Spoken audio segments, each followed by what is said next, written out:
Good morning, y'all. Here we go again. A little more barefoot knowledge. I want to recap a little today and just kind of go over what we've been through this week. We talked about a loving God, an approachable God, a God of life with whom there is no death, right? Are you beginning to see that more? We're going to keep talking about this. We're going to keep digging up more and more and more and see what we can reveal.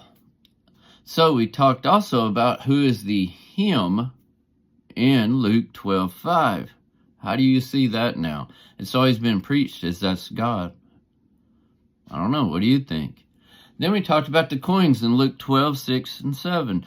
And then we talked about the finger of God, how when Jesus knelt down, he separated what God wrote with his finger from what Moses wrote in the 613 laws.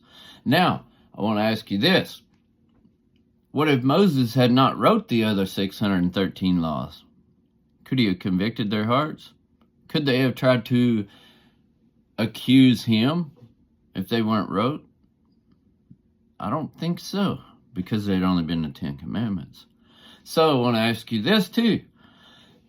If the law that God gave us, the 10 Commandments, stands for an eternity, Jesus said, I did not come to remove the law, but to fulfill it, right? He also said not one jot or one tittle will be removed.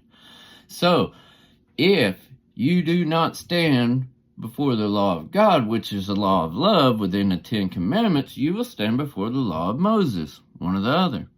Apparently Moses' words that he wrote still stand, right? Jesus says, for you have one that accuses you. I will not accuse you before the Father, but Moses, the one whom you trust, accuses you. So Jesus separated these two. So let's look. I want to ask you a question now. I'm going to leave you with a question. This is in Matthew 10, verse 34. Think not that I come to send peace on earth. I came not to send peace, but what? A sword. Division. So what is a division? We just seen part of it yesterday in Finger of God video. Jesus divided it. So, which one would be more prevalent? Which one did Jesus fulfill? The law of love or the law of condemnation and death? Did he bring forth conviction or condemnation? So, here's my question for you today. He's talking to the disciples in Matthew 10. And he says, 32, verse 32, Jesus speaking, whosoever shall confess me before men, him will I also before my Father confess in heaven. But whosoever shall deny me before men, him will I also deny